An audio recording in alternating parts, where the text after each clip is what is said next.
10টা টাকা নিলাম। কানে কথা যায় না নাকি? শুনেছি। কেন নিলাম? শুধুবে না? শুধিয়েছি কখনো? আমি যদি 10টা টাকা উড়িয়ে দিই? দেবে?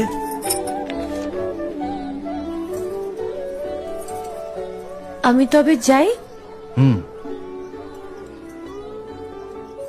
আমরা থিয়েটার দেখতে যাচ্ছি। তুমি কি শুনলে আমি কি বললাম? বড় জ্বালাচ্ছ ললিতা।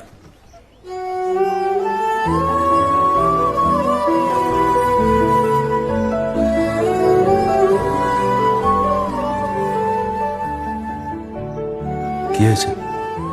আমরা সবাই থিয়েটার দেখতে যাচ্ছি। আমরা বলতে? আমি, কালী, চারু।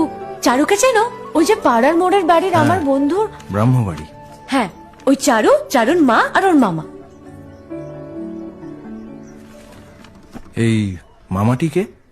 খুড়ের মামা তো ভাই, কিরিন বাবু। সে তো মুঙ্গেরে থাকে, কলকাতায় পড়তে এসেছে। সেখানের কলেজে নাকি আর বেশি পড়ার উপায় নেই, তাই এখানেই ভর্তি হবেন। বাহ, তার সম্পর্কে সবকিছু একেবারে ঠোঁটস্থ করা হয়েছে দেখছি।